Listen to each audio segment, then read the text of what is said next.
Матери Навального показали его тело. Приднестровье собирается в Россию, а Британия вводит новые санкции против РФ. Обо всем этом расскажу подробнее в эфире «Нехта». Самые важные и интересные новости. Американская помощь, вероятно, уже поступает в Украину. Во всяком случае, альтернативы ей нет. Но по моим источникам они уже в пути, без объявления. И вообще запомните, друзья мои, очень многое продолжает поступать. Бундестаг одобрил или не одобрил передачу ракет «Таурус» Украине. Будем разбираться. Польское правительство квалифицирует пограничные переходы как критическую инфраструктуру. Что это значит? Очень важно, чтобы украинская сторона и наши союзники знали, что польское государство выполняет все необходимое в этом вопросе. Спасибо, что смотрите, спасибо за доверие. Не забывайте ставить лайки, не забывайте подписываться на наши каналы и не забывайте оставлять комментарии. Это очень важно. YouTube тогда показывает это видео большему количеству людей. Поехали. Матери Алексея Навального показали тело сына. Все происходит в атмосфере секретности. Кроме того, как она заявляет, ее этим шантажируют. Только что я вышла из здания Следственного комитета города Салехарда. Почти сутки я провела там одна, наедине со следователями и криминалистами. Адвоката они пустили только сегодня после обеда. Вчера же вечером они тайно отвезли меня в морг, где показали Алексея. Следователи утверждают, что у них известна причина смерти. У них готовы все медицинские и юридические документы, которые я видела, а медицинское свидетельство о смерти я подписывала. По закону они должны мне сразу были отдать тело Алексея, но они не сделали это до сих пор. Вместо этого они шантажируют меня, ставят мне условия, где, когда и как должен быть похоронен Алексей. Это незаконно. При мне им приходят приказы то ли из Кремля, то ли из Центрального аппарата Следственного комитета. Они хотят, чтобы это было сделано тайно, без прощания. Они хотят привести меня на окраину кладбища, к свежей могиле и сказать: вот здесь лежит ваш сын. Без американской помощи больше украинских защитников будут попадать в госпитали. Об этом говорит президент Украины в интервью Fox News. Очень сложно будет найти альтернативу, если США таки не выделят помощь. Мы должны выжить. Нам нужно найти какие-то параллельные шаги или правила. Но вы понимаете, что эта помощь очень важна. Без этого у нас будет все больше таких героических ребят, которые будут лежать в госпиталях, потому что если у тебя не будет настоящего защитного щита и мощной артиллерии, ты, конечно, потеряешь людей.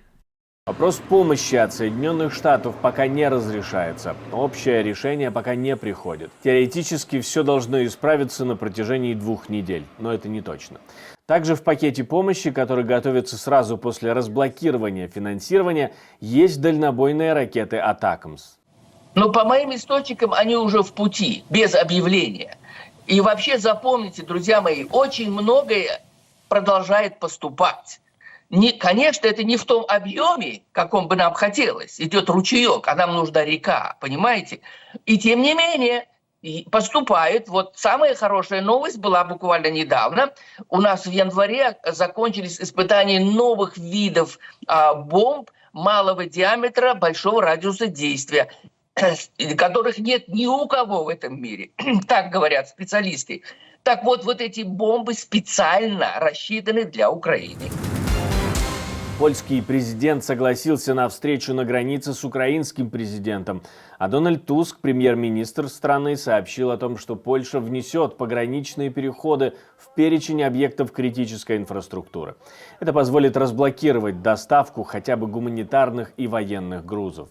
Наша задача, и мы ее эффективно решаем, полная загрузка границ, когда речь идет о военных транспортах и гуманитарной помощи, дороги, которые проходят через Польшу. Очень важно, чтобы украинская сторона и наши союзники знали, что польское государство выполняет все необходимое в этом вопросе. Поэтому, чтобы обеспечить стопроцентную гарантию того, что военная помощь, техника, боеприпасы и гуманитарная помощь доберутся до украинской стороны без каких-либо задержек, мы включим погранпереходы с Украиной и указанные участки дорог или железнодорожных путей в перечень объектов критической критической инфраструктуры. Это вопрос ближайших нескольких часов. Вместе с тем, Дональд Туск отказался приезжать на границу 24 февраля для встречи с украинским президентом. Вместо этого он предлагает встретиться в Варшаве 28 марта, а также встретиться с главой Еврокомиссии, чтобы решать проблемы европейских фермеров на уровне Евросоюза.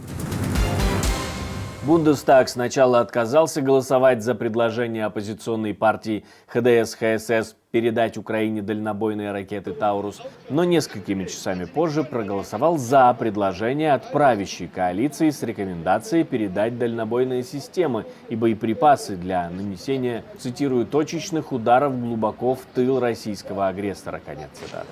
Об этом у себя на страничке пишет народный депутат Украины Егор Чернев. Теперь решение за канцлером Шольцем. Британия тоже выделяет новый пакет военной помощи. Кроме прочего, там будут и противотанковые ракеты «Бримстоун» 200 штук, другое оборудование, и пообещали обучить еще 10 тысяч украинских военных. А профильный комитет Европарламента поддержал выделение 50 миллиардов евро помощи для Украины. Ключевая бюджетная поддержка Украине была одобрена 3 парламентскими комитетами. Так написано на твиттер-страничке Европарламента. Британия также объявляет о новых санкциях против России ко второй годовщине начала широкомасштабного наступления. Украина показала, что она может и будет защищать себя. Путин ошибочно думал, что поскольку экономика России больше экономики Украины, он получит быструю победу. На экономике друзей Украины в 25 раз больше российской. Наши санкции лишают Путина ресурсов, в которых он отчаянно нуждается для финансирования своей войны. Санкции введены против предприятий оборонки, алмазного гиганта Алроса, нефтяных трейдеров и так далее. Ранее канал Sky News сообщал, что британское оборудование и техника продолжают попадать в Россию. Санкции, к слову, коснутся и те компании, предприятия, людей и страны, которые помогают эти же санкции обходить. Приднестровье собирается попроситься в РФ. 29 февраля Путин выступит перед федеральным собранием, а за день до этого так называемый лидер ПМР, так называемой Приднестровской Молдавской Республики, Вадим Красносельский инициирует в Тирасполе так называемый Конгресс депутатов непризнанной Приднестровской Республики. Планирует 28 февраля обратиться к Путину с просьбой включить Приднестровье в состав РФ. В 2006 году уже был подобный съезд так называемых депутатов, которые должны были торжественно утвердить проведение референдума, на котором потом 97% приднестровцев проголосовали за вхождение Приднестровья в состав России. А Бюро реинтеграции Молдовы тем временем говорит о том, что внимательно следит за ситуацией и не видит предпосылок к тому, что она может ухудшиться.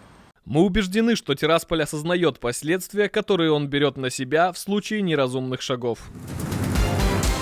Растает угроза для Швеции, говорит местная служба безопасности. Там предупреждают о возрастании угрозы со стороны иностранных государств в отношении севера Швеции и арктического региона. Об этом стало известно сегодня, когда служба представила свой годовой отчет. В этом отчете они называют Россию, Китай и Иран главными угрозами безопасности страны. В условиях глобального кризиса и войн ситуация особенно сложная, говорят в службе.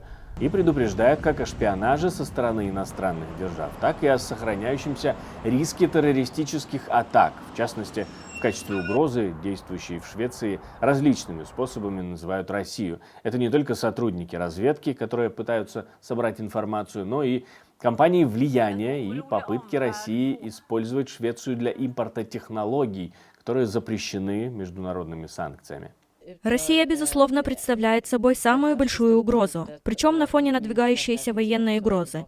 Но мы также видим, что Китай представляет собой долгосрочную угрозу, и Иран также представляет угрозу для Швеции. Служба безопасности предупредила о новых разработках в области искусственного интеллекта, опасаясь поддельных видеороликов в компаниях влияния. Она также предупреждает о том, что развитие событий в арктическом регионе, где Россия и Китай укрепляют свои позиции, выглядит угрожающе для безопасности страны. В американском зоопарке в Омахе, штат Небраска, из желудка аллигатора достали 70 металлических монет. Живой копилкой рептилия стала, собирая монеты, которые кидают посетители. Администрация зоопарка призывает такого не делать. С аллигатором Тибодо все хорошо, его жизни ничего не угрожает. Жизням тех, кто специальными трубками и с помощью камеры доставал наличные из крокодила, тоже ничего не угрожает.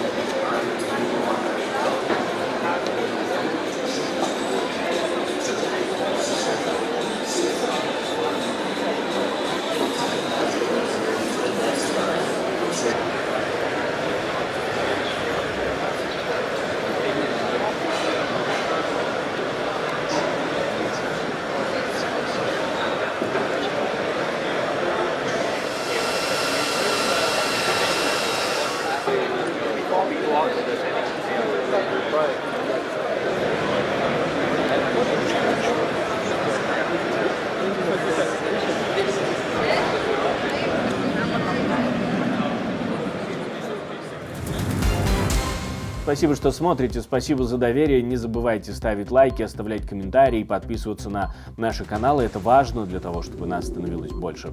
На этом все, до встречи и хороших вам новостей.